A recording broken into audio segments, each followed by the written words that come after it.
The seasons come and go like thoughts of you.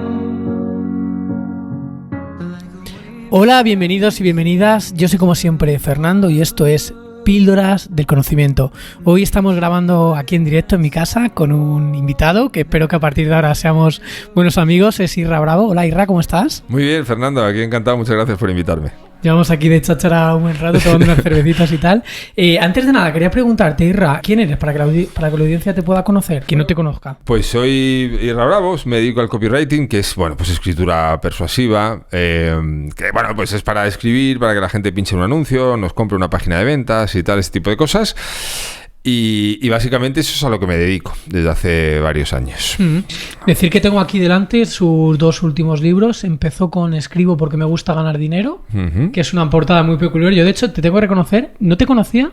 Cuando vi esta portada en Amazon, ¿sí? Vi que era de los más vendidos, me pareció curiosa. Yo creo que además esto lo comentaremos a lo largo del episodio. Perfecto. Porque son estrategias para captar la atención. Y a mí me captó la atención. Y luego el segundo libro es el libro de copywriting de Irra Bravo también, sí. Se llama así, que tiene una portada. Quizás este caso a mí me llamó menos la atención porque es como más parecida a la anterior. Sí. Está buscado también. Sí. Está buscado puesto, ¿no? Sí. Súper curioso. Si no, os lo dejaré en referencia para que lo busquéis en internet. Pero son libros, además, que además lo hablaba con él, porque son libros que son muy... Yo los he leído muy rápidamente. Uno lo leí este verano, y el anterior lo leí, pues fue esta Semana Santa. Me lo leí en un día y medio cada uno de los dos. Muy divertidos. Yo no me dedico a la escritura persuasiva o la escritura comercial o las cartas de ventas, pero siempre se puede aprender un montón de cosas. Y quiero hacer el episodio de hoy enfocado a todo el tema de el arte de escribir, el arte de escribir contando historias, el arte de vender y el arte de convencer. Y quiero hacer un episodio que sea pues muy didáctico y además con una persona que posiblemente sea, por lo menos por los resultados, no sé si será a nivel de conocimientos, pero por resultados es de las personas que más sabe en España hacer este tipo de escritura. Sí, eso. Los resultados son esos. Ahora toca la parte donde tengo que decir, no, pero yo soy un tío humilde, no tal, no sé qué. Sí, no, pero sí, estoy contento con los resultados y sí, es que me gusta mucho, ese es el secreto, por así decirlo. Me apasiona, mi trabajo me apasiona esta disciplina, entonces, por torpe que sea que lo soy, pues acabo aprendiendo por las horas y las ganas que le dedico a esto. Lo estábamos comentando antes de empezar el episodio, justamente, que el tema de que al final suerte puede existir, pero al final es un tema de tener un poco de talento, mucho trabajo, mucho esfuerzo y ganas de aprender siempre. Antes de empezar el episodio le estaba comentando algunas cositas de temas de ancestralización y tal, y de fe de que aquí Irra estaba súper atento de cómo captar eso para integrarlo en su vida y aprender. Total. Es que uno de los grandes secretos, yo creo, de la vida para poder tener éxito y que cada uno interprete éxito como quiera, pero bueno, es escuchar mucho, escuchar a los demás. Entonces, claro, tú me estabas contando estas cosas y me parecen increíblemente interesantes, las estás aplicando hace tiempo, te dan grandes resultados y quiero aplicarla yo. Y esto mismo que he hecho con esto que me has contado, lo llevo haciendo durante mucho tiempo con todo tipo de personas y es tanto lo que te aportan que bueno, yo tengo una especie de dicho que digo mucho, sé todo lo egoísta que puedas y deja hablar a los demás, porque es que escuchando a los demás aprendes un montón. Entonces eso, claro, es clave para cualquier cosa que hagamos en la vida. Ya lo decía Dale Carnegie, ¿no? Tenemos una boca y dos oídos para escuchar más que hablamos. Eso es. Vale, entrando de lleno si quieres en el episodio, y lo quiero ligar también con los libros que has publicado, ¿cuáles serían, en tu opinión, los tipos de escritura, no solamente de venta, digo de escritura en general? ¿Por qué? ¿Por qué te pregunto esto? Te he escuchado todas las entrevistas que has hecho, la mayoría de ellas, y me parece peculiar tu estilo, que es una mezcla entre diálogo y prosa, por así decir. Es decir, partes más tipo ensayo tradicional toda la vida y parte más dialogado. En tu opinión, ¿qué tipo de escritura hay y en qué ámbito tiene más sentido emplear cada uno de ellos? Bueno, yo creo que hay tantos tipos de escritura como escritores, como personas, me atrevo a decir, ¿no? Porque al final la comunicación, yo soy muy de la línea de la corriente de Alan Moore, ¿no? El famoso escritor y uno de los tíos más prestigiosos dentro del mundo del cómic, aunque yo no soy seguidor de cómic, pero sí conozco mucho la figura de este tío, que considera que las palabras tienen una fuerza descomunal y que es poco menos que magia, cómo nos entran en la cabeza, porque, claro, un lector, en el momento en que tú escribes y alguien te está leyendo, a partir de ese momento estás modificando parte de su vida. Quiero decir, ese es el poder de la escritura. Influyes directamente en las decisiones que va a tomar la gente, en lo que va a pensar la gente, porque cuando alguien lee, no ve palabras, dibuja imágenes en su cabeza. Ese es el poder de la escritura. Por lo tanto, ¿cuántos estilos de escritura hay? Tantas como lectores y escritores hay haciendo cosas, ¿no? Tengo curiosidad en descubrir cómo hilvanaste de alguna forma tu estilo de escritura, que luego posteriormente hay mucha gente en España que no sé si te lo ha copiado o tú directamente se lo has enseñado, entonces al enseñarlo como mentor de escritores acaban escribiendo en tu estilo. ¿Por qué viene mi pregunta? Yo hace años me leía los libros clásicos no de copywriting, no de escritura de venta, de los escritores americanos tipo Neil Strauss, etcétera, Sí. que tienen muchos libros. No solo Neil Strauss, había seducción científica, y en el fondo es seducir. Ellos eran interacciones sociales, pero en el fondo es lo mismo. En el estilo de escritura de venta es lo mismo. ¿Y por qué te hago esta pregunta? Porque creo recordar que había un estilo de escritura, no se me olvidará, que le llamaban no de escritura, sino de interacción social. O sea, estaba el típico friki que hacía trucos de magia, luego era el... O sea, había varios perfiles, ¿ok? Ajá, sí. Y había uno que era el científico, le llamaban seducción científica, ¿vale? Y luego hay otro que le llamaban el chulifresco divertido. No se me olvidará, el chulifresco divertido. Era aquel tío que mostraba genuinamente abundancia Sí. y mucha confianza, ¿no? Mucha autenticidad en su estilo. Sí. Y venía a decir que el mejor estilo de seducir, y ya luego posteriormente se han escrito muchos libros sobre esto, es ser auténtico. Sí. Pero no ser auténtico con tu versión inicial que no es abundante, que no es... O sea, es mejora en ti mismo todo lo que puedas y una vez que estás en un nivel mejorado, muéstrate al mundo desde la autenticidad. Eso era el estilo que ellos promovían. ¿Cómo has construido tu estilo? Bueno, yo creo que hay mucho de razón en eso que estás comentando. Yo pienso que una persona cuando escribe tiene que vivir antes. Tiene que tener una experiencia vital, si no es imposible. Yo cuando llego al mercado en el 2017, en el mundo del copywriting, reconozco, creo que lo comento en uno de los libros además, que parecía que habían salido del vientre de su madre y se habían puesto a escribir. No había vida entre medias. Tú tienes que plasmar una vida cuando escribes. No digo que escribes sobre tu vida, sino tienes que haber tenido una vida, tienes que haber tenido unas vivencias y a partir de ahí puedes proyectar una autenticidad. Y desde luego hay una cosa muy guapa en lo que has dicho, que esto pasa... dependiendo en qué punto estés. Hay perfiles del FBI, ¿no?, que están tratando ellos de sacar información de determinados tipos a los que tienen que interrogar para evitar que vayan a hacer asesinatos en el futuro. O sea, se adelantan a los posibles crímenes, donde hablan precisamente del tema de lo de la proyección, que es que me he acordado cuando lo dices. Cuando tú estás en pequeño tienes que tratar de proyectar a lo grande, y cuando eres muy grande tienes que tratar de rebajar, no intimidar demasiado, y ese equilibrio también tienes que saber hacerlo. Pero en cualquier caso, cualquier persona con una serie de vivencias y que esté dispuesta a compartirlas sin miedo a ser juzgado. ¿Qué le pasa a muchas personas, macho? Esto es súper importante, pero pasa en el mundo de los negocios y pasa en todo. ¿Sabes? Que a lo mejor se pasan años tratando de escribir un libro, o tratando de montar un negocio, o tratando de hacer cualquier cosa que les guste, y lo demoran, y empiezan a darle vueltas y esto. Creen que es falta de voluntad, o falta de ideas, o tal, no sé qué. ¿Sabes qué es en el fondo? En el 99,9% de los casos, miedo a ser juzgados. Tenemos miedo a ser juzgados. Entonces, eso impide que muchas veces seamos auténticos. Y nos impide ser auténticos porque nos preocupa más aquellos a los que no les interesamos, de no ofenderlos o de que nos digan algo que nos pueda hacer daño, que de tratar de centrarnos en las personas con las que podemos conectar. Yo me crié en un barrio bajo. Es un tío que tiene un montón de trabajos. Me considero un tío de barrio de la calle normal. Sé con quién tengo que conectar. Sé quién puede conectar conmigo. Y es bienvenido todo el mundo. Pero no tengo que contentar o preocuparme de los que no. Tengo que preocuparme de los que sí. Y así creo que se construye un papel bastante más auténtico, bastante más verdadero. O sea que en el fondo tu estilo se construyó genuinamente de tu propia vida, sí, y fue lo que has transmitido.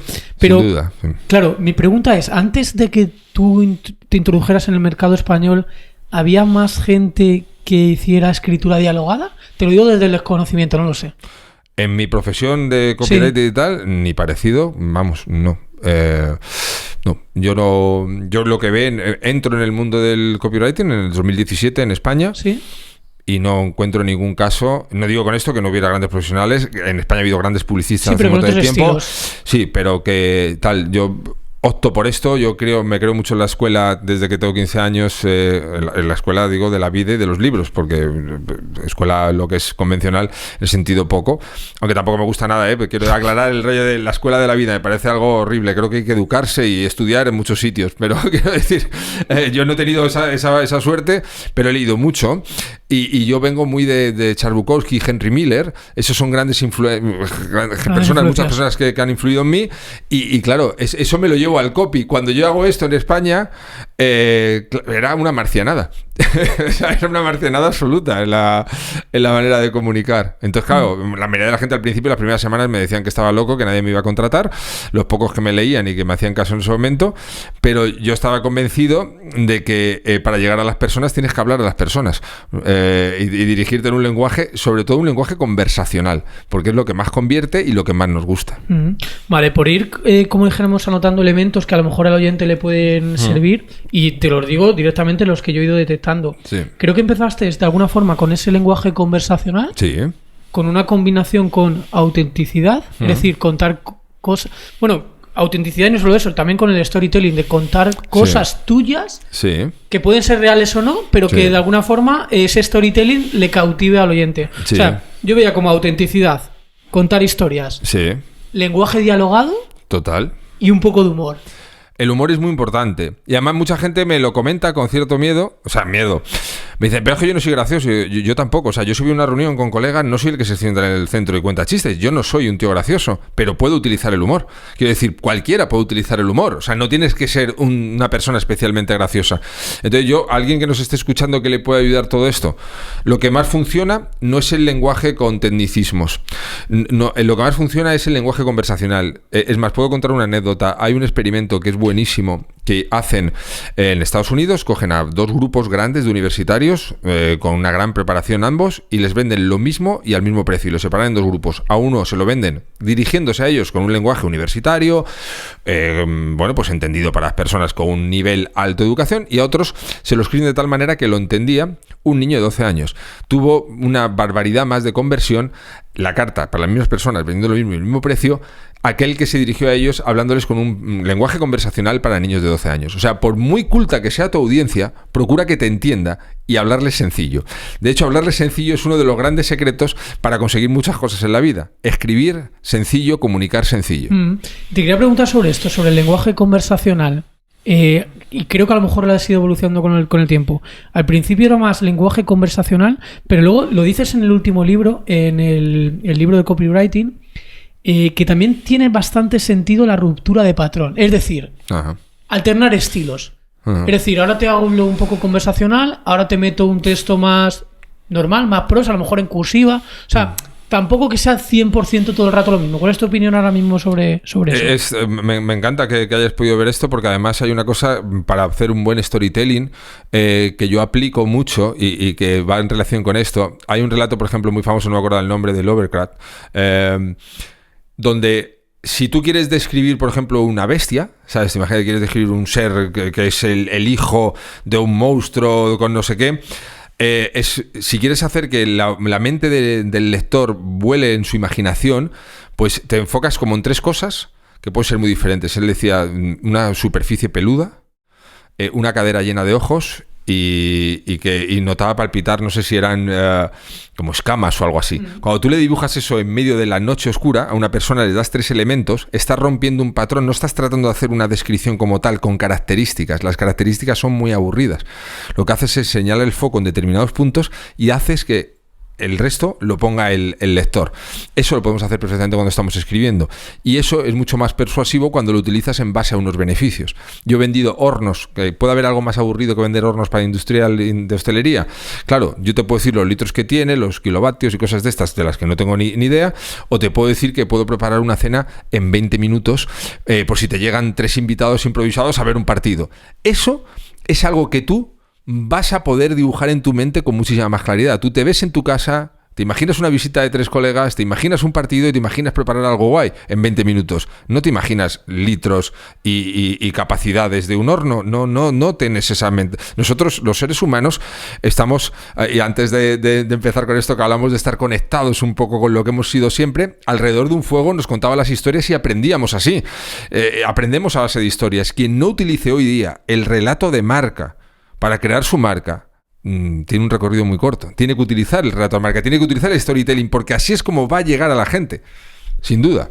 Totalmente. Y además, cuando haces dos emails de ventas, en uno usas el storytelling bien hecho y en otro no, notas la diferencia. Total, claro. Y así debe ser, y es bonito que sea así. Luego, otro elemento que me parece muy relevante, yo creo que es un kit clave y yo creo que muchas veces no lo tenemos en cuenta. También lo dices en tu último libro y me gustó mucho. Hablas del trabajo de investigación. ¿Qué quiero decir? Que muchas veces pensamos escribir, por ejemplo, en tu caso, escribir un email, ya está, ya escribo un email, un ratito, 5 minutos, etcétera. No, es que la clave en todo en la vida es meterle tiempo y esfuerzo. Es decir, cuando tú un email te lo has currado de narices, hablando mal o hablando bien, cuando tú le has metido tus horas ahí investigando sobre lo que quieres escribir, a quién se lo estás dirigiendo, retocando el email, perfeccionándolo, normalmente funciona mejor.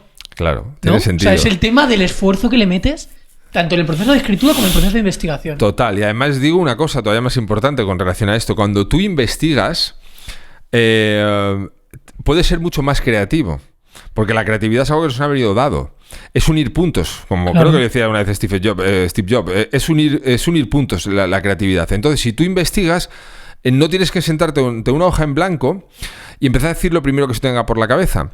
Yo, por ejemplo, si quiero vender un curso de respiración, por poner un ejemplo, y no he investigado, voy a decirle, vas a respirar mejor. Pero eso no es suficiente. Tengo que saber cuál es la motivación real. Tengo que ver su beneficio, ¿sabes? Su beneficio oculto. Tengo que saber mucho más de esa persona. ¿Por qué quiere respirar mejor? Posiblemente porque quiera descansar mejor para poder ir al día siguiente a hacer deporte, estar en forma y encontrarse más atractivo. Por eso quiere respirar mejor. Si yo me limito a poner una página de ventas, con este curso vas a respirar mejor, me quedo en la superficie. Hay pocas ventas. Pero si yo consigo investigar un poco más y tirar del hilo y hacerme la gran pregunta de ¿cuál es realmente, en qué está pensando realmente esta persona? Y lo que está pensando es en tener un buen cuerpo. Ahí ya le puedo vender el curso para respirar mejor y voy a tener muchas más conversiones. Por eso, al hilo de lo que dices, la investigación lo es todo. Dicen, no, a mí me dice mucha gente, como escribo un email al día de hace años, me dicen, tú eres muy creativo. Digo, no, perdona, yo lo que hago de verdad es mirar los ojos, o sea, la vida con ojos de escribirla. Estoy siempre escuchando a la gente de tal manera que me dan esa información. O sea, no podría hacerlo de otra manera. Es que es imposible.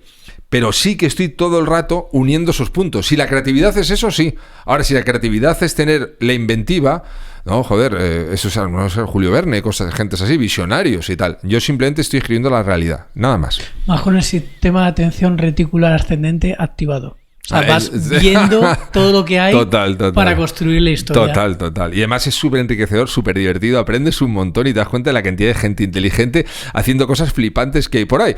Cuando uno vive encerrado en su mundo, es todo muy limitado. Es mucho más aburrido todo vivir solo en nuestro mundo. Total. Mira, te voy a hacer una pregunta que estoy convencido de que no te la ha hecho nunca nadie. Y espero que me sea hasta útil.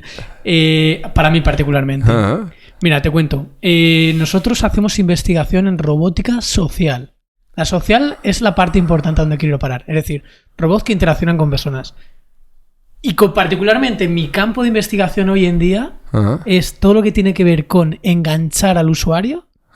Enganchar, pero no en el más sentido de que se vuelva adicto. Hay que calibrarlo para que no sea como la red social. Hay que engancharle a usar una herramienta útil, ¿ok? O sea, trabajamos en lo que se le llama el enganche y trabajamos en otra cosa clave, que es la captación. Se llama captology. Es decir, atraer la atención del usuario. Que en el fondo tú haces realmente algo parecido. Sí, efectivamente. Estás enganchando y reenganchando y captar la atención, ¿vale? Entonces, mi pregunta sería, con tu experiencia, que tú eres una persona que tiene mucha experiencia en estos temas, ¿cuáles crees que serían algunos elementos clave que le podríamos introducir a las máquinas? Entendiendo las máquinas como que actúan como humanos para enganchar a otros humanos en la interacción con la máquina. Por un lado, para engancharlo y por otro lado, para captar la atención. ¿Cómo lo harías tú? Bueno, está claro, tendría que conocer mucho más el tipo de robot y a qué tipo de persona y por qué queremos captarla, pero hay algo que es extremadamente útil. Hay un experimento que se hizo hace muchas décadas que con ratones, me parece que fue con ratones y con monos, donde cada vez que daban un botón les daban siempre agua, ¿no? Algo así. Entonces daban siempre al botón como muy entusiasmados y enseguida se cansaron de dar al botón. No les parecía ya tan divertido porque sabían que había agua, o no sé qué otra recompensa, o agua dulce o lo que sea, ¿no? Con azúcar, lo que tal. Entonces empezaron se le ocurrió a un científico muy inteligente decir algo así como, oye, vamos a darles alguna vez sí y otra vez no. Entonces variables. Entonces se volvieron completamente adictos. Y inevitablemente, para que esto funcione, pasa como con los grandes guionistas de las series de televisión, para que la gente quedara enganchada un poquito a esa interactuación con el robot, no tenía que saber qué es lo que va a suceder, o sea, darles recompensas variables. O sea, habría que diseñar recompensas variables con relación a lo que le podamos dar a estas personas para que les resulte interesante, porque como siempre les des algo que sea igual, por bueno que sea, los circuitos estos de, ¿cómo se llama? Adaptación hedónica. O sea, que dice, ya no les va a interesar. Por tanto, una cosa que funciona muy bien, además, que esto vale para cualquier persona que quiera contar una historia o que quiera vender un curso o cualquier cosa, es introducir elementos que nadie se espere, ¿sabes? Es algo maravilloso. Entonces, por eso es muchas veces mejor vender diciendo la verdad cualquier cosa, pero no conviene exagerarla, conviene sorprender a la gente al otro lado. Entonces, yo lo que haría en este caso es eso, sin lugar a dudas. Es justo lo que estamos usando, la técnica más potente de condicionamiento operante, es dar recompensas variables de diferente tipo.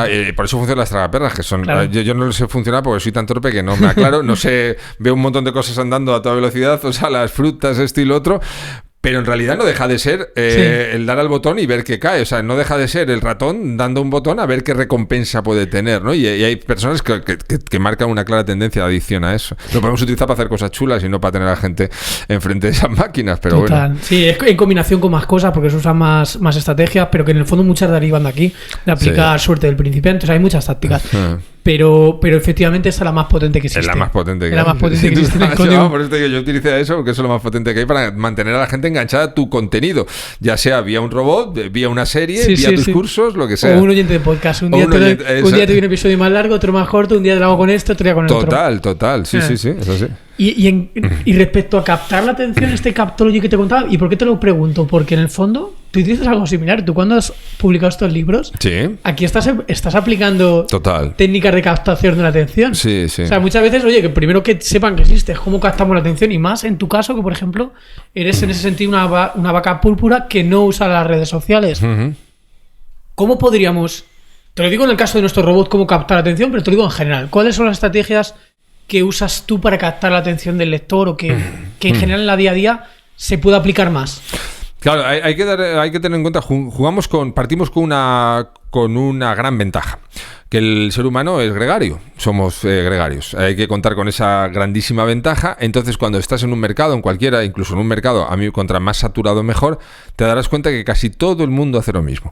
Comunica igual, se expresa de la misma forma, en fin, incluso me atrevo a decir que casi todas las ofertas son muy parecidas, los diseños de las web, es decir, esto pasa en todos los sitios. Tú vas a web de abogados y si quitas el logo de una u otra, no sabes en qué web has estado, porque todas te van a decir cosas muy parecidas, tu caso en buenas manos, desde el año 67, cosas de estas, ¿no? Muy bien, o sea, es decir, no lo dicen por nada y tal, simplemente no saben comunicar bien, o sea, es decir, no pasa nada. Es decir, igual que yo no sabría defender a nadie en un juzgado, ¿no? Son cosas que veo yo desde mi punto de vista, que es el trabajo. Entonces, ¿qué es lo que pasa? Que como el ser humano es gregario y tenemos por naturaleza seguir el rebaño para sentirnos cómodos y seguros, es tan sencillo como ver cómo puedes romper con ese patrón, ir contracorriente. Simplemente con hacer ese ejercicio, tú ya vas a tener una comunicación que va a romper mucho más el mercado, simplemente con eso. Es más, yo lo he probado y lo he enseñado así muchas veces y funciona increíblemente bien. Puedes romper el mercado utilizando los mismos mensajes pero burlándote de ellos. Simplemente con eso. No señalando a nadie, no se trata de burlarnos de nadie en concreto, pero por ejemplo, vas a vender lo que decía antes de la maquinaria de hostelería. Todos los anuncios que había cuando yo voy a trabajar hace unos años en esto, todos los anuncios, absolutamente todos, decían las mismas cosas, ¿no? Entregan 24 horas, el mejor precio y tal. Si tú te burlas de eso, si tú dices, hombre, supongo que te interesará saber algo más, que te lo voy a entregar mañana o que tengo el mejor precio de todos y tal. O sea, utilizando el mismo lenguaje. Este es un ejemplo que pongo a menudo porque trabajo en esto, en temas de dietas, lo que sea. Quiero decir, ¿cómo puedes mejorar tu comunicación? ¿Cómo puedes frenar la atención de la gente? ¿Puedes burlarte del mercado? ¿O puedes decir algo que vaya a romper totalmente con esto? Yo, por ejemplo, he utilizado, en vez del hazte rico con esto, sugerir y decir, pon hazte pobre. O sea, la gente se detenía. ¿Cómo que hazte pobre haciendo este curso? Hazte pobre haciendo este curso. ¿Qué idiotez es esta? Bueno, miras. Y luego ya miras la letra pequeña. Pero yo lo que quiero es que te detengas. O sea, yo lo que necesito es que te detengas. Es más, si tú ahora eres capaz de retener la atención de la gente, de detenerles ahí, alguien que está haciendo scroll, tú le paras ahí, te haces rico, tío. ¿Sabes? Porque es lo más importante. Vivimos en la era de la atención. Pay attention, ¿no? Pay attention, pagando con atención. Claro, es que ¿sabes? Cuando dice la gente, no, las redes sociales y tal, todo esto es gratuito. No, el producto eres tú. No hay nada gratis, te guste o no. Mira, me hace relativa gracia porque, claro, yo muchas cosas las sé a nivel casi académico, ¿no? Por ejemplo, esta que estás diciendo, académicamente le llaman saliencia cognitiva, que es lo que se sale de la media. Es decir, si te pongo una serie de figuras todas de color azul y de repente una, aunque tenga otra forma como el resto, pero de color rojo, total, la ves, ¿no? Es la saliencia cognitiva. Y me hace gracia porque, claro, son reflexiones que te digo después de leer tus libros. Tú realmente has hecho muchas cosas de saliencia cognitiva. Que dices, ostras, yo sé el concepto, pero yo a lo mejor no hago tanta saliencia cognitiva. Me gusta hacerlo, pero quiero decir que tú, o sea, decir y hacer compiten por los mismos recursos. Y tú has hecho, quiero decir. Sí, es verdad. Sí. Por ejemplo, cuando todo el mundo estaba haciendo cursos online, tú has hecho cursos en papel. Sí. Cuando nadie estaba haciendo membresías o poca gente, tú hacías membresías. Sí. Ahora, por ejemplo, decías en tu libro, oye, si todo el mundo está hablando de ChatGPT, quizás es el momento precisamente de no usar nada de inteligencia artificial. Claro. Y tú dices, que es una frase que me encantó, yo le he reflexionado mucho, dices, oye, si te encuentras durante mucho tiempo haciendo lo que muchas personas, alguien está pensando por ti. Sí. Y posiblemente, en el mejor de los casos, acabes en la media, en la mediocridad. Claro. Si tú no quieres ser la media... Claro, es que mucha gente hace lo mismo exactamente que los demás pensando que va a tener un resultado extraordinario y eso es totalmente imposible. Eso se lleva diciendo durante toda la historia. Yo ahora que está todo el mundo revolucionado con la inteligencia artificial que nos va a quitar el trabajo a todos, pero de todo, o sea, no vamos a poder ni ligar porque va a ligar a alguien inteligentemente más artificialmente, estoy planteándome muy seriamente, o sea que me va muy bien así, me encanta el formato audio y tal y estoy encantado, pero me planteo muy seriamente volver a mandar revistas en papel porque estoy convencido que va a ser una experiencia de usuario maravillosa. Estoy absolutamente convencido. Y estoy absolutamente convencido de que es una cosa... O sea, yo ahora mismo me lo plantearía. Yo ahora mismo, si estuviera escuchando esta entrevista y estuviera pensando en hacer negocios online, aprovecharía el canal online porque es maravilloso, pero pensaría en experiencia y cliente que pudiera tener algo físico. ¿Sabes? Es algo fantástico. Y no lo está haciendo nadie. En el mundo este de tal, yo cuando salgo, efectivamente, empiezo a mandar en papel. Ahora estoy con todo más digitalizado, encantado de la vida, llegando a mucha gente. ¿Pero te preocupa la inteligencia artificial? No. Sinceramente, creo que es un gran apoyo además. Y más la puedo utilizar para hacer lo contrario. Ni siquiera te lo he preguntado porque sabía que ibas a decir eso, porque siempre en el tema del copywriting, de escritura persuasiva, es, oye, la inteligencia artificial es el gran hándicap que te va a destruir. Si quieres hacer saliencia cognitiva, posiblemente no. Claro. No, y además es que esto pasaba como cuando antes estabas en la fábrica y solo apretabas tornillos. Claro, llegó una máquina que apretaba más tornillos en menos tiempo, no se ponía malo. ¿Sabes? Si tú solo sabes apretar tornillos, tienes un problema. Ahora, si tú ofreces un valor añadido al mercado, no tienes ningún tipo de problema, al contrario. Y ya te digo, a mí, una de las cosas que... Esto es una teoría también que explicaba muy bien Seth Godin con esto de la vaca púrpura, ¿no? Con el cartón de leche. Todo eso lleno de cartones de leche y pones en medio uno de naranja y se vende más, ¿no? El zumo de naranja, creo que explicaba algo así, no me acuerdo, porque el tío... admiro mucho lo que hace porque puede resumir en un tuit toda la filosofía del libro y lo digo como con admiración, como ese concepto tan inteligente que tan bien lo ha trabajado gira en torno a eso y gira justo en esto que estás comentando. A mí ahora mismo, y además es que esto es una cosa que me encanta porque yo vivo con mucha pasión esto porque a mí me gusta mucho mi trabajo y esto del mundo y los negocios online y tal, y me dicen, tío, es que yo tenía que haber sido en 2017, ahora está como todo inventado. Y digo, pero estamos en pañales, macho, nos vamos a morir todos los que estamos aquí y está todo por hacer. Quiero decir, y además a más saturado esté un mercado, más fácil es romperlo. Mira, te voy a decir un secreto. Antes de hacer este episodio, este fin de semana, o sea, yo escribí una serie de preguntas pensadas por mí, genuinas, ¿no? Después de haber escuchado tu podcast, haber leído tu libro, escribí 10 preguntas. Pero también cogí la inteligencia artificial de Google, que se llama BART, y le dije que me hiciera preguntas. Le dije, voy a entrevistar a Ira Bravo en el podcast Píldora del Conocimiento, quiero que me hagas 10 preguntas informativas para el oyente. Luego le dije, otras 10 preguntas polémicas y luego otras 10 preguntas con humor. Las tengo aquí delante, ¿eh? Las Qué tengo aquí bueno, delante. no te había dicho, ¿de cómo empezaste? ¿Con los camiones o algo? Escucha, pero el tema donde quiero ir a parar es que fíjate, las preguntas que tengo yo, que he hecho yo y preguntando a amigos, creo que son más diferenciales de las que me ha generado la inteligencia artificial. Que están bien, o sea, por ejemplo, te voy a leer, pero creo que daría un podcast más indiferenciado, más uniforme. Entonces, volvemos a lo mismo. Te diferencias poco de lo que hace otra gente. Total, sí. Son preguntas que te las haría cualquiera. Por ejemplo, ¿cuáles son las habilidades más importantes para escribir? ¿Cuál es la diferencia entre un buen texto y un gran texto? O sea, son preguntas como muy... Sí. ¿Cuál es el texto más memorable que has escrito? Vale, está... Joder, alguna puede estar bien. Para ser una inteligencia artificial no está mal, ya, sí, es verdad. Están bien, pero quiero decir, no tienen esa capacidad de... Por lo menos por ahora... No. Y además, ya te digo, estoy convencido de que es una herramienta que el que sepa aportar un valor añadido, el que sepa manejar esa herramienta, le puede sacar partido en cuanto a temas además de productividad, de mucho tiempo de productividad y tal. Mira, volviendo al tema de contar historias, a mí es un tema que me apasiona. Recientemente me he leído algún libro, por ejemplo, el de... ¿Cómo se llama? El de Story Brand, de Brian Miller, creo que se llama. Sí. Tiene más libros, ¿eh? Sí. Tiene más libros. Y él habla mucho, fíjate, él lo resume básicamente todo, se amolda de alguna forma u otra a un arquetipo de comunicación, que es el viaje del héroe. O sea, él viene a decir que cualquier historia casa con ese arquetipo. Y en el fondo sería, en el caso de escritura de venta, el cliente es el héroe. Sí. Tú no eres el héroe. El que escribe no es el héroe. Ajá. El héroe es el usuario, el cliente. Tú eres como el mentor que le ayudas a pasar o a transitar por la historia, ¿no? A pasar del punto A al punto B. Eso es. Y en este caso el héroe tiene como tres niveles de problemas. Tiene los internos, los externos y de propósito. ¿A dónde quiero ir a parar? Es muy típico ajustarlo al viaje del héroe. Y además, las películas que se ajustan al viaje del héroe, que no se notan mucho, pero que se ajustan, cognitivamente nos resultan súper atractivas. Sí. Es como que resuenan, ¿no? Si tocas la guitarra, los armónicos casan, ¿ok? Pero luego investigando un poquito más, he visto que también hay más tipos de historias, ¿ok? Que quizás se ajustan al viaje del héroe también. Por ejemplo, la búsqueda del tesoro. Por ejemplo, la historia de amor.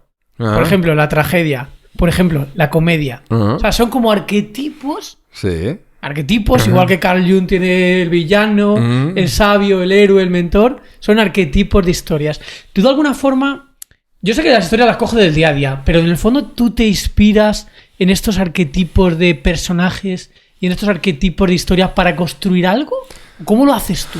Bueno, yo supongo que me inspiro en un montón de cosas que puedo ver, leer, cine, libros. Todo eso es importante. Yo, por ejemplo, hice un curso de storytelling que saqué, que luego retiré de la venta, retiré todos esos cursos, donde hablaba de la historia del villano, que estaba basada en el viaje del héroe, y era el viaje del villano, que era al contrario. No es el antihéroe, el villano. El villano. Que la idea era, en realidad, era un tipo cómo estaba arriba y cómo estar haciendo una serie de cosas mal, habiendo conseguido ciertas cosas, le iban llevando cada vez a perder ese poder. Y era muy interesante para venderle a empresas que estaban arriba, pero que estaban dándose cuenta de que empezaban a fallar en cosas, ¿sabes? Era entonces dar el viaje de vuelta. O sea, no estoy abajo y llego arriba, sino estás arriba y cómo te vas a ir otra vez abajo. Qué bueno, ¿eh? Y era la hostia, ¿no? Funcionó increíblemente bien esa formación. De hecho, quiero publicar cosas parecidas en siguientes libros, porque creo que es una historia, un enfoque súper interesante. Por tanto, es lo que te decía antes, vas casando todos los puntos. O sea, vas casando todos los puntos para construir cartas de venta. Yo he escrito muchísimas cartas de ventas y todas tienen que tener algo que te apetezca leértelas. O sea, quiero decir, yo no estoy pensando en que la gente vaya a comprar o no. Quiero que la gente lea la carta y se entretenga, ¿sabes? Quiero que la gente lea la carta y le esté diciendo algo, ¿sabes? Por supuesto quiero convertir, es mi trabajo y es lo que me gusta. Y al final una buena carta de ventas lo único que tiene que tener son ventas. No tiene que tener ni más texto, ni menos, ni fotos, ni colores, ni una cosa ni otra. Ventas, es lo que tiene que tener. Conversiones, que la gente se decida. Pero a mí lo que me gusta es escribir. Y yo lo que quiero cuando hago una carta de ventas es que la gente compre y además me diga: macho, me la lío entera y en la hostia, ¿no? Y para eso necesitamos todas estas todos estos ingredientes de los que estás hablando.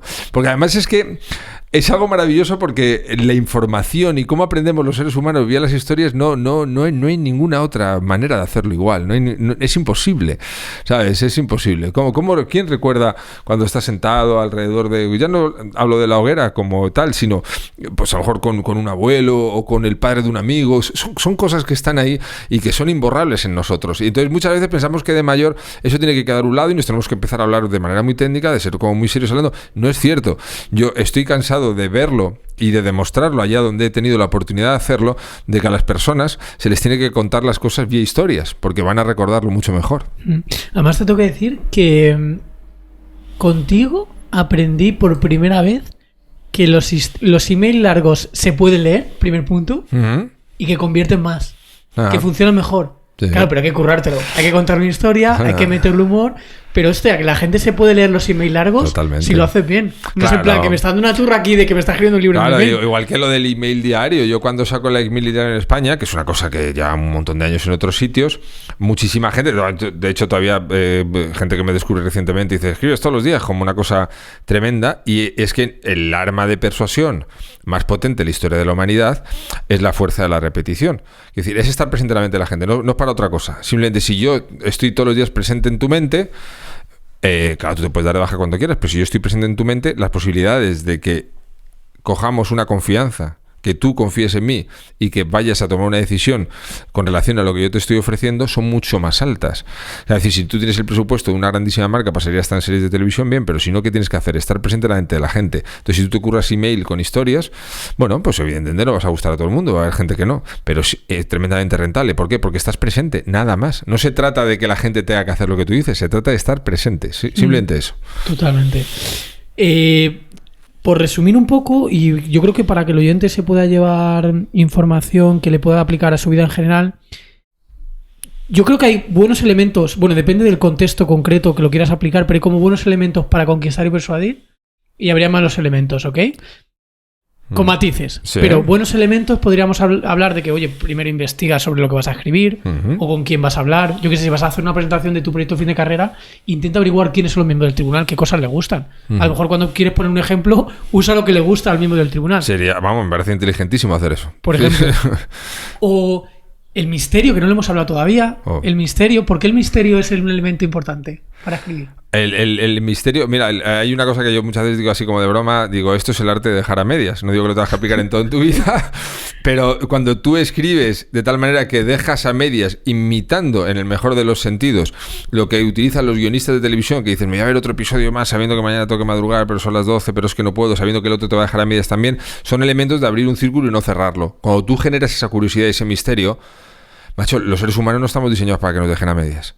Queremos ir al otro lado, queremos completarlo, queremos cerrar el círculo. Por tanto, el misterio, la curiosidad, es un elemento de persuasión de primer orden. Total, eso le llaman el efecto Zeigarnik. Me lo contaba también Pedro Vivar. Es que es curiosísimo, porque el ser humano, cuando cognitivamente completa algo, es como que lo borra de su mente. Entonces, cuando te han dejado a medias, tú te mantienes en la mente del en este caso del cliente, claro. Porque te han dejado medias, te mantienes en la media. Claro, es que ahora en el mundo del marketing, como esto que nos ha evolucionado y se ha revolucionado tanto Internet, lo estamos inventando con un millón de cosas y al final no dejamos de ser, nuestro cerebro sigue en taparrabos. Sí, primitivo, claro. Es primitivo total. Entonces, claro, tú y tu cabeza dicen, este me ha dejado a medias. Es que no estás diseñado para eso. O sea, no quieres ir al otro lado. Entonces, claro, eso si lo sabes utilizar es increíblemente bueno para ligar, para vender, para conseguir una reunión con alguien que te interese, para conseguir que te den la oportunidad de dar una ponencia en la universidad, para cualquier cosa. Para que no seas un pesado incluso hablando con la gente. Dices, pídeme tú la información, no te lo cuento yo. Eso es, para todo, para todo. Te convierte en una persona más interesante saber dominar eso. Y lo mejor de todo es que no es una cosa que en la que nazca uno genético. Todos tenemos esa posibilidad genética. Es una cosa que se puede entrenar. Es una cosa que se puede, a base de libros, a base de escuchar entrevistas que hablen del tema, a base de fijarte en detalles, a lo mejor en películas o en historias. ¿Por qué tan engancha? Oye, ¿qué emoción me ha producido? ¿Por qué ha sido? El momento que tú pones un poco de interés en eso, es que le sacas mucho más partido a la vida. Pero ya no solo, porque esto, vender y vivir es que es lo mismo. Desde que somos pequeños tratamos de tener la atención, ¿no? de la gente a nuestro alrededor, luego para ligar, para todo. Entonces es súper, súper importante que le prestemos atención en la idea de cómo comunicamos. Pero ya no solo pensando en negocios, quien tenga un negocio es que no le queda otra. Pero es que a nivel personal. No, a todos los niveles. A todos los niveles. Y a nivel científico incluso también. Claro, se puede aplicar a todos. Yo lo veo que es como descubrir el metajuego de la vida. Ajá. Qué guapo. Sí, me Es gusta descubrir eso. O sea, Ajá. cada vez vas uniendo puntos y vas descubriendo más como... Incluso cuando ya tienes cierta experiencia, eres capaz de, por pura intuición, Ujú. adelantarte a ciertos acontecimientos, pero es un tema de intuición entrenada con mucha sabiduría y con Ajá. pidiendo entender cómo funciona el metajuego. Muy guapo, me gusta. Yo lo veo así. Y luego otro elemento, y te lo quiero preguntar, también hablas en tu último libro de él, emplear el miedo, pero de forma calibrada. Ujú. ¿Cómo? ¿Cómo podemos hacer esto? Claro, hay veces que tú ves a algunas personas, a mí me parece muy terrible lo que pasa muchas veces en muchos medios de comunicación. Yo me acuerdo cuando era chaval que en verano nos dejaban descansar, eran malas noticias todo el año, pero en verano pues nos ponían gente en bikini, a tíos ahí en el chiringuito, en verano eran todo noticias frescas, ahora ni en verano nos dejan descansar, entonces me parece algo terrible. ¿A qué me refiero con lo del miedo? Cuando tú a alguien le das un punto de dolor y le puedes inducir a un cierto miedo que tenga, si lo haces además con la suficiente sutileza como para que pueda servirle de algo, le estás haciendo un favor. Pero si tú te pasas de frenada, si tú a alguien le haces sentir un miedo tan grande, contándole algo que prácticamente sea apocalíptico, la persona va a quedar paralizada y no va a tomar acción. Yo veo muchas veces en páginas de ventas que hay que se juega demasiado con el miedo de es que fuera hay una crisis tremenda, te tienes que unir aquí, etc. Lo ponen todo tan exageradamente negro que lo que consiguen con eso es paralizar cualquier acción que puedas tomar con una persona. Y está bien poder hablarles de puntos de dolor, bueno, no es que esté bien, es que es necesario, pero tienes que saber mantener el equilibrio. Eso te lo va a dar también la experiencia para ir manteniendo el equilibrio entre una persona, poder decirle algo, pero no aterrorizarle tanto que le dejes paralizado. Es importante eso. Sí, de forma calibrada. Y luego había otra historia que leí en tu libro que me gustó. Si nos puedes contar un poquito sobre esto y cómo se puede aplicar a escritura. Dices, a veces a la chica le gusta el tímido. ¿Qué pasa con esto? Creo que ahí lo que estoy hablando, en ese punto en concreto, es de una chica. Ella monta un negocio online, entonces, claro, empieza a sacar muchos testimonios, pero unos cuantos testimonios que pone en la web que no son ciertos, ¿no? Que no funcionan, no son de verdad, ¿no? ¿Lo hace esta chica porque es una mentirosa, porque es una mala persona? No podemos juzgar, eso así es una tontería. Lo hace porque piensa que es lo que tiene que hacer, porque piensa que así va a vender, porque piensa que así va a tener autoridad, porque piensa que sí alguien va a confiar. Ya los cambiará y claro, y piensa que eso es imprescindible. Entonces yo le sugiero que tiene que decir la verdad. O sea, le sugiero que tenemos que utilizar eso como un elemento para romper la comunicación que tiene. Y le convenzo, escribo yo, pero le convenzo de utilizar el ángulo de escribir un email donde le explicamos a la gente que ha tenido que inventarse sus testimonios pensando que lo estaba haciendo y que entendía que se fueran de bajar la lista, que no confiaran en ella. Bueno, de no vender ningún servicio a conseguir clientes. ¿Sabes? Si consiguió clientes, ¿por qué? Por algo muy sencillo, porque mucha gente pudo empatizar con eso, porque lo pudo entender, porque lo explicó bien. Entonces, muchas veces, sacar nuestros defectos es muy bueno para la venta. Entonces, muchas veces el tímido, si tú eres tímido, juega con eso a tu favor. ¿Sabes? Puedes jugar con eso a tu favor. O sea, juega con tus defectos a tu favor. ¿Sabes? Puedes hacerlo. De hecho, debes hacerlo. No sé, gente, tampoco me quiero entretener mucho, pero se me ocurren un montón de historias de Juego de Tronos, de cosas donde realmente estás jugando con esos supuestos defectos para sacarles un partido. No dejes que los demás te hagan daño con tus defectos. Eso conviértelos en una armadura. Y ponlos tú por delante. En el momento que tú los pones por delante, quien te va a atacar ya lo tienes desactivado. Te hace fuerte. Tus defectos te pueden hacer fuerte. Lo que pasa es que la mayoría de las veces nos educan para que los defectos los escondamos, para que no los descubra nadie. Eso nos hace vivir primero con más miedo, segundo con más debilidad, porque alguien puede descubrirlos, puede utilizar, tercero con más presión. Si tú los pones como una armadura, te haces mucho más fuerte. Una pregunta un poco off topic, pero quiero saber tu opinión. ¿No te da la impresión de que según te vas haciendo más mayor, vas adquiriendo más sabiduría, más conocimientos, como que tienes la tendencia, digo, si continúas haciendo esto, hay gente que no está dispuesta a ello, no es curiosa, no lo quiere, pero según vas creciendo en ese sentido, es como que pasan dos cosas. Uno es, empiezas a aplicar el no juzgar, y por otro lado empiezas a que te importe menos lo que los demás juzguen de ti, por varios motivos. Primero, porque empiezas a entender por qué lo hacen, por descubrir este metajuego. Sí. Y segundo, porque tienen realmente muy poco poder de acción contra ti. ¿No te pasa a ti eso un poco? A mí me pasa un poco mucho esto.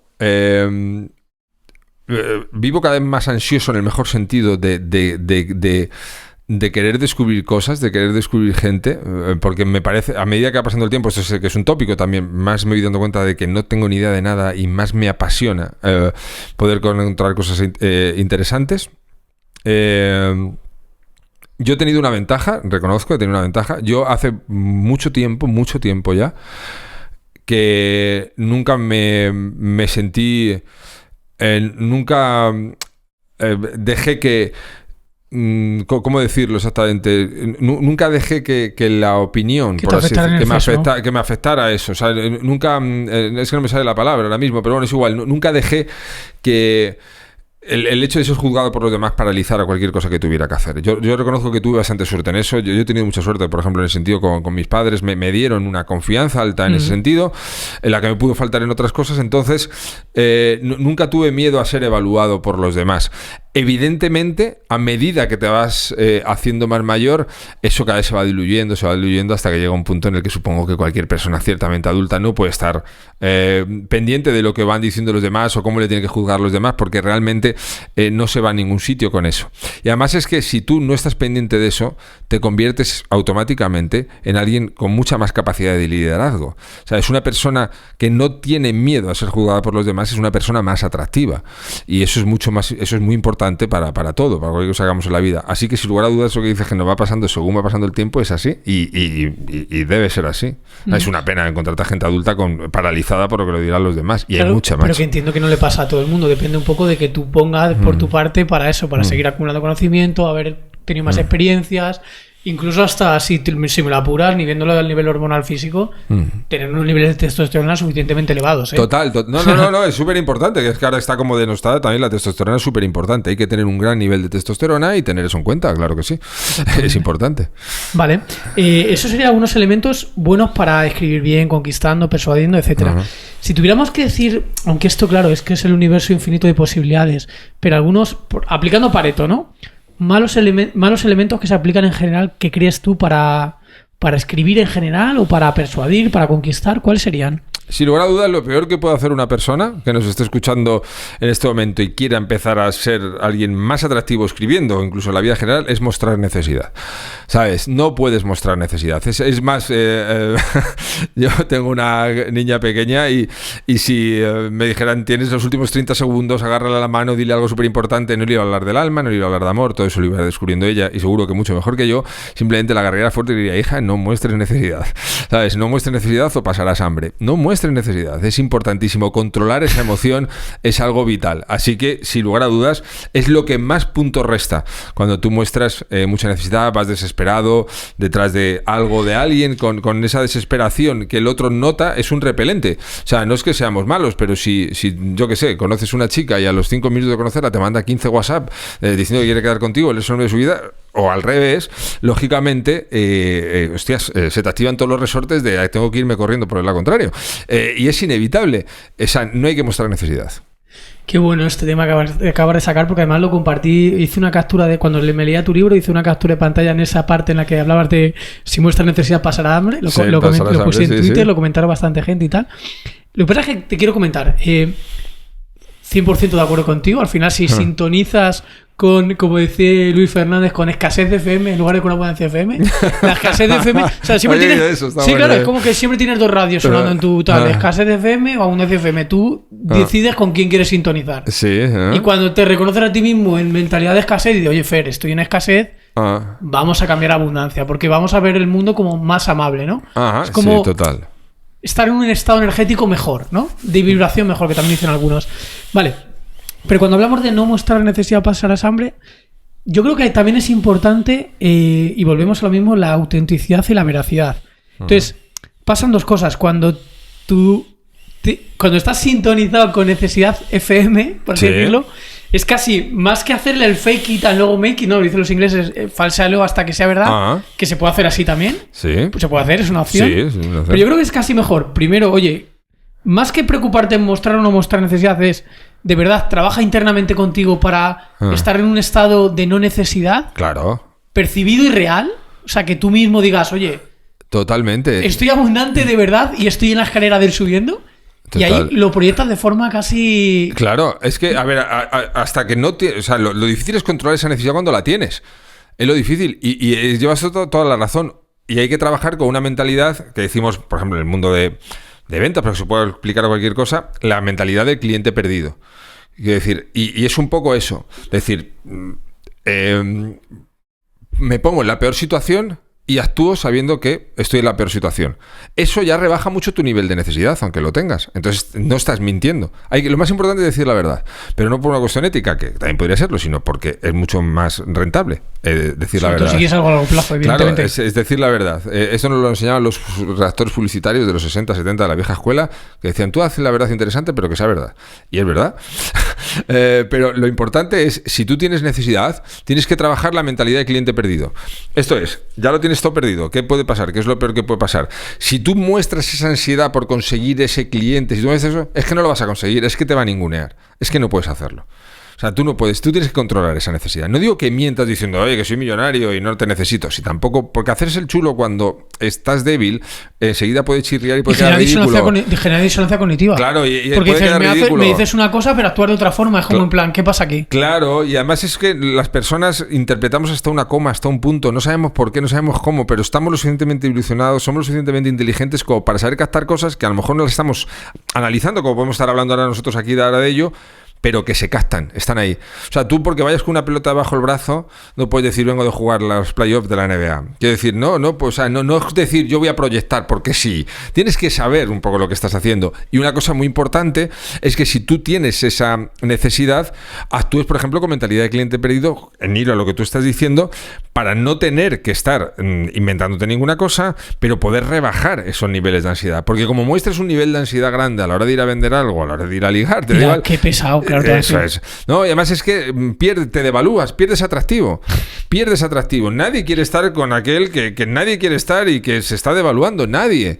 Es así. Forma parte también de la evolución. Y estamos donde estamos porque somos capaces de hacer ese tipo de distinciones también. Entonces, no, hay que controlarlo. Mi último consejo, los últimos 30 segundos de vida, no muestres necesidad, controla eso. Es importante. Porque además lo diría, fíjate, se lo diría a mi hija como último consejo, fíjate si lo digo con la mejor intención, pensando realmente que estoy dando un buen consejo. Realmente lo pienso. Además es que lo he comprobado en mucha gente, en mí mismo. Hay que recanalizar la necesidad, yo creo, muchas veces. Es como en plan, cuando te gusta una chica, la que más te gusta es la que más necesidad tienes de escribirla al momento. Claro. Y es en plan, si la escribes al momento, es como en plan, este chico... Mira, oye, ¿qué hace con su día? No está ocupado. ¿Sabes? Es el tema. Estaba ya hace ya un tiempo con un colega que estaba muy colado por una chica y estaba viendo un partido del Real Madrid de la Copa Europa. Y esta chica sabía que él era muy futbolero y le empezó a mandar mensajes en medio de un partido, no sé, una semifinal o cuartos, era un partidazo de estos que el futbolero no se puede perder. Y el tío tenía el móvil encima de la mesa y la iba a responder, tenía la sensación de ir respondiéndole. Entonces me acuerdo, claro, es amigo con confianza, de agarrarle la muñeca y decir, no puedes responderla ahora, sabe que estás viendo el partido. O sea, ella sabe que estás viendo el partido de la... O sea, no puedes estar pendiente a responderla ahora, tú tienes que ver el partido, tomarte luego 10 cervezas y el día siguiente responder. Claro. Es lo que tienes que hacer. Oye, esto es mal, que se No. Esto es lo que tienes que hacer. ¿Quieres tener alguna posibilidad? Es esto. ¿Sabes? No puedes ver la chica que no tienes otra cosa que hacer nada más que estar pendiente de responderla cuando sabe que estás haciendo algo que te interesa muchísimo. Con tus amigos. Porque gente te evalúas tú mismo incluso. Claro, si tú respondes al instante, ella ve que no te interesa el fútbol, no te tal, estás súper pendiente, estás ahí. No. No lo pude evitar, ¿eh? Luego, en cuanto ya se lo marchó al baño, en el descanso del partido la respondió todo y no se la consiguió ligar. Evidentemente, ¿cómo? No puede ser, es lógico, no va a funcionar. Pero porque te estás mostrando necesidad, da igual cómo sea tu aspecto físico. No digo que no importe, claro, no es lo mismo ser el jugador de Notre Dame que ser Brad Pitt. Sí, hasta eso llegamos todos, pero la actitud es importantísima. La actitud, lo que transmites, macho. Eso se traslada, eso te puede convertir en alguien mucho más atractivo o mucho menos atractivo. Y no tienes que serlo para todo el mundo, pero si te gusta a alguien, procura serlo para esa persona. Totalmente. Sí, muy buen consejo. Mira, te voy a hacer una pregunta que me decía una amiga, Carla, y ¿cómo te la quiero reconducir? Ella decía, si tuvieras que dedicarte a otra cosa que no fuera tu trabajo actual, ¿a qué sería? Pero claro, ¿a qué sería? Yo entiendo que conociendo todo lo que conoces hoy en día, no es partir de cero, es ya sabes todo lo que sabes, ¿cómo puedes aplicar todo el conocimiento de este metajuego? Porque en el fondo tienes ya conocimiento de psicología humana, de cómo funciona el tema. ¿A qué crees que te dedicarías? Es una pregunta complicada, ¿eh? Es una pregunta complicada, es una pregunta muy buena, donde me puede dar pie a tratar de quedar muy bien, en el sentido de que voy a decir dos cosas totalmente diferentes. Por un lado, sabiendo lo que sé y si me pudiera dedicar a algo, ya no me gusta dar este tipo de respuestas porque es como si trataras de quedar bien, pero siendo aquí sincero, estamos aquí, estamos relajados y tal. trataría de hacer cualquier cosa que pudiera ayudar a los demás, ¿vale? Sinceramente, lo digo con toda sinceridad. No quiero quedar aquí como muy guay, pero sinceramente trataría de enfocarme en algo que pudiera ayudar a los demás. Si no fuera capaz de encontrar eso, trataría de hacer justo todo lo contrario. O sea, no putear a nadie, pero un trabajo donde no tuviera que hablar con nadie. Me encantaba descargar camiones porque podía estar 8 horas con mis pensamientos. O sea, y no me importaría volver un trabajo físico. O sea, ya sé que son dos cosas totalmente diferentes y si me tuviera que dedicar a algo, podría ser algo relacionado. Pues a lo mejor ayudar a la gente a encontrar trabajo haciendo mejores currículum. Es una cosa que me gusta hacer de manera altruista muchas veces. Y si no, me iría a un polígono y diría, me señalas 3 camiones que hay que descargar mañana y me pondría a descargar con ellos. Digo, lo único que os pido es que no tenga que hablar con nadie. Eso también me gusta. Eso también. Claro, porque en el fondo es trabajo físico que te gusta también. Me gusta, sí. De hecho, muchas veces me dicen, ¿qué echas de menos de tu vida anterior? Y digo, mi cuerpo. Es lo que más echo de menos, que estaba súper en forma y ahora, bueno, me voy poniendo poco a poco, pero claro, muchas horas, claro, y ahora ya paso mucho más tiempo. Ahora tengo que activarme. Antes vivía activado. Trabajaba 8 horas al día de pie o 10. Para ti no sería como un buen síntoma de que está progresando. Mira, te voy a decir cómo yo lo veo, que a lo mejor es una tontería lo que te estoy diciendo, pero yo creo que según tú vas progresando y vas haciendo más mayor, o sea, en el fondo los momentos memorables rara vez se recuerdan los que has estado delante del ordenador. Ojo, que el ordenador quizás en el futuro no sea el ordenador y sea otro dispositivo, lo tengas integrado, pero quiero decir, si tu productividad hace que cada vez dedicas menos tiempo a estar con el ordenador, yo creo que es como que te indica que vas en la buena línea.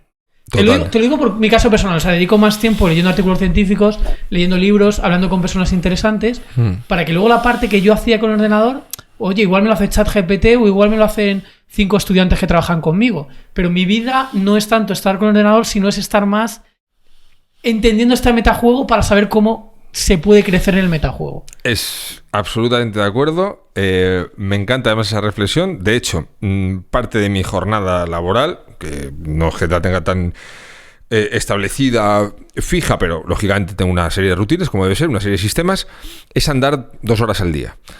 Yo cada vez paso menos tiempo delante del ordenador y más tiempo en mi trabajo es charlar contigo, por ejemplo, no solo aquí en el podcast, sino todo el rato que hemos estado charlando antes. Andar, subir peso, o sea, coger peso, quiero decir, hierro. Todo eso forma parte de mi vida y trato de estar lo más alejado posible del ordenador. Y a medida que estoy incorporando eso, y es muy bueno, a medida que voy más dinero gano. Que el dinero está muy bien. Yo no tengo ningún problema con el dinero. Cuando no lo ganaba, cuando lo gano, quiero decir, es como una energía, como es una herramienta para potenciar. Es una herramienta y tal, entonces no le tengo ningún complejo, ni me siento bien, ni me siento mal. Ni mejor, ni más, ni menos que nadie. Pero gano más dinero. Y me gusta ganar dinero. Y una de las cosas que me estoy dando cuenta es que a menos tiempo le dedico a estar delante del ordenador y a procurar ganar dinero, más lo gano. Y más me dedico a otras cosas. Más fluye de manera natural. Y es cierto que fluye así de manera natural, porque dejas de preocuparte tanto por el dinero. Y empiezas a descubrir una serie de códigos y tal, y dices, a ver, si esto era más sencillo de lo que yo pensaba. Tuve una vez un café con un amigo, a lo mejor es común, a lo mejor lo conoces, More, y con Dani de la cámara. Estábamos los tres y vino un mexicano multimillonario. Y estábamos sentados en un café. Y el tío era súper millonario y dice, ¿alguno de ustedes está preocupado porque le falte el aire aquí? Según estamos tomando el café. Y nos quedamos así, de que querrá el mexicano excéntrico y tal. Un tío como muy simpático. Y dice, yo no estoy nada preocupado porque me falte el aire mientras estoy tomándome este café. Bueno, pues lo mismo me pasa con el dinero. Desde que aprendí que no me tengo que preocupar de él, que es una energía que es abundante como el aire y que está en todos los sitios, empecé a ganar más dinero. Cuando estaba persiguiendo y cuando estaba obsesionado con el dinero, es cuando más me costaba ganarlo y cuando las pasé realmente mal. Bueno, sé que es un pensamiento un poquito como, claro, alguien que está diciendo, gano 1.000 pavos al mes trabajando como no sé qué, porque conozco muy bien eso, puede pensar, y no le falta la razón, que sí, queda como muy bonito en la teoría, pero es que lo más gracioso es que cuando vas avanzando y vas viéndolo te dices, es que es así. Total. Es que es así. Lo que pasa es que, claro, cuando estás ahí a los 1.000 euros al mes que ya te los has ganado, lo escuchas y dices, me estoy perdiendo algo. Es más sencillo de lo que parece y es realmente así. Es realmente así. Cuando dejas de preocuparte y cuando piensas en hacer cosas que te gustan y conocer y estás más dispuesto a mirar a la gente, no a juzgarla, sino a aprender de ellos. ¿Tú sabes lo que yo he avanzado en la vida en los últimos años, Fernando, tío? Sentándome con gente inteligente e interesante, mucho más que yo, y no falsa humildad, sino mucho más inteligente, mucho más estudiada y mucho más interesante y viajada que yo, lo que he aprendido, porque me dedicaba a escucharles y no a juzgarles. Macho, eso está al alcance de cualquiera. Eso está al alcance de cualquier persona. Y es un avance en la vida que no tiene precio. Y es gratis. Solo tienes que dedicar tu tiempo, que es lo más valioso, pero también lo puedes dedicar a criticar. Que entonces el tiempo puede ser un multiplicador o un divisor. Yo cuando me siento con alguien inteligente, esa hora se ha multiplicado por 15. Si estoy una hora viendo algo que no me gusta para estar diciendo qué malo es, qué tonterías dice, qué tal no sé qué, estoy dividiendo mi tiempo. Por tanto, rodeémonos de gente o miremos a gente que nos puedan inspirar y oye, que no nos gusta esa persona, no te quedes ahí a insultarlo, vete a otra. Y haz de tu vida un multiplicador de tiempo. Mira, de esto que habías contado de Mago Moore, no sé a quién se lo ha escuchado, lo había escuchado ya. No sé si a él o a ti o a quién. En el fondo yo ahí lo que veo es un proceso que se llama de causalidad circular. Es decir, se van realimentando ciertos componentes. Entonces, ¿por qué tienes menos necesidad de dinero? Porque lo estás ganando. Como a su vez tienes más dinero, menos necesidad. O sea, es un proceso que se realimenta. Sí, sí. De hecho, el curso que estoy creando de sistemas complejos es explicando este tipo de fenómenos. Qué bueno. Porque en el fondo es un proceso ahí retroalimentado. Y luego en el fondo también se relaciona con otra cosa que lo dice también mucho Marco Vázquez, que se llama la paradoja de la felicidad. Que es cuanto más te obsesionas por buscar la felicidad más se aleja de ti. O sea, la felicidad se encuentra de una forma, no en una persecución per se. Sí, sí, ¿Okay? sí. O sea, según vas subiendo de nivel de sabiduría conciencial, la vas encontrando la tranquilidad, la conexión con la naturaleza, pero no como una búsqueda de felicidad como tal. O sea, es esa paradoja. Totalmente de acuerdo con ese comentario de Marco. Sí, sí, y además entiendo que eso debe ser así, efectivamente. Mira, te quiero preguntar para acabar, para no quitarte mucho más tiempo. Mira, hay una cosa que a mí me gustó mucho de tu último libro, que tiene que ver con el título, que en el fondo dices una frase que yo sé que es tema de captar la atención, Captology, que después del título pones escribo para follar. Y luego lo cuentas al principio y dices, oye, bien esto, pero te lo voy a contar al final. Sí. Que es como que te mantiene enganchado. Sí. No sé si hacer spoiler del libro de por qué escribes para follar, quizás no lo sé. Bueno, puedes hacer ahí un poquito como tú te sientes cómodo, estamos aquí. Te voy a decir cómo yo lo aplico, o sea, pero es lo mismo, es lo mismo. Sí. O sea, yo cuando voy al gimnasio, entreno, yo no me pongo ni cascos, ni música, ni nada. Yo entreno, de verdad te lo juro, como si me fuera a pegar contra mi mayor enemigo dentro de un mes. O sea, yo entreno así. Claro. O sea, en plan, voy a muerte. O sea, mi mente es, voy a muerte porque me quiero pegar con este tío dentro de un mes. Y voy a muerte porque me quiero ligar a la chica de mis sueños, que es lo que tú cuentas en tu libro. Sí, la mujer sueño, sí. Que se sienta, pero no solamente a nivel de entrenar, es que se sienta orgullosa de mí. Eso es. ¿Ok? A todos los niveles. No es un tema solo de físico, es un tema holístico, general. Total. Entonces, yo me lo tomo así como, en el fondo, claro, es llamar la atención, pero lo que subyace es eso un poco. Sí, a mí mucha gente me ha dicho, leyendo el epílogo, perdón, bueno, es una cosa que han piropeado mucho. Este libro, yo estoy muy orgulloso de él, claro, lo he escrito yo, que voy a decir, pero voy a decir el epílogo porque creo que follar como tal está fantástico, es súper importante y es maravilloso y es algo genial. Pero sin pretender ir de profundo, que no lo soy, pero pretende ir un poquito más allá de lo que significa, ¿no? Y lo que significa el orgullo de alguien al que quieras o alguien al que amas y trabajar en esa dirección, en esa línea, te da una fuerza infinita. Y yo creo mucho en eso, más que en los planes de a 3 años vista. Creo en trabajar por los que queremos. Vamos, yo además lo cuento en el libro y no tengo ningún problema en reconocerlo. ¿Qué problema voy a tener? Lo raro sería lo contrario, que si no existiera mujeres y no existiera esa motivación, pues no sé, sería vagabundo o cualquier cosa, porque quiero decir, y me parece muy bonito esas palancas de motivación y muy necesarias. Yo tiro de ellas. Mi motivación no es cambiar el mundo, mi motivación es que pase lo que cuento en el epílogo, ¿sabes? Esa es mi aportación en el mundo, pues tratar de no hacerlo un lugar peor, creo que ya es un gran logro. No, pero está genial porque no tienes por qué querer cambiar el mundo a lo mejor como Elon Musk. También lo decía Víctor Frankl en El hombre en busca de sentido, que es psicología existencialista. En el fondo él es el que creó la logoterapia, que en el fondo es una vida digna de ser vivida con un propósito. Tu propósito puede ser el que sea. Inspirar a las musas, que tu hija vive lo mejor posible, etcétera. Pero eso es lo que te hace vivir una vida, pues... bonita y bien. A mí lo que me gusta, ya te digo, es escribir, pasear, tomar cerveza y pasar ratos agradables. Es que soy un tío muy simple, muy sencillo. Mira, y Irra, la última pregunta que te quería hacer. Sé que vas a escribir más libros. Sí. Esto es parte de una trilogía. Te tengo que decir, mira, a mí el primer libro, pues me han gustado las dos, no se he leído muy rápido y tal. Creo que el segundo libro me aporta más valor. Sí, tiene más valor el segundo libro, lo reconozco sin ningún aporta problema. Aporta más valor, más... Elegido para follar, sí. Más contenido didáctico. Creo que vas a escribir otro libro y va relacionado con storytelling. Storytelling es el siguiente. Si tengo 3 libros más firmados. ¿Cuál es tu plan?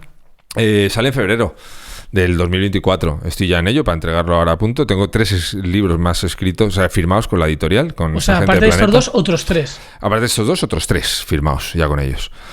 Y nada, con mucha ilusión, con muchas ganas, porque me gusta mucho escribir y este storytelling le tengo unas ganas tremendas, empapándome de muchísimas fuentes y todas las cosas que estoy aplicando en emails, en cartas, poder aplicarlas para hacer storytelling que además sirva para crear historias, porque de hecho la portada del libro viene a decirte que crear historias es todo un arte, venderlas es un arte todavía más elevado. O sea, yo creo mucho en la venta como forma, como parte, como decía hace un momento, como parte de la vida y creo que tenemos una mala relación con la venta porque nos enseñan a pensar como si fuera algo negativo y yo creo que es tan natural como respirar. ¿Y los otros 2 libros nos puedes avanzar un poco? ¿No lo sabes ni tú? Sí, email marketing y páginas de venta.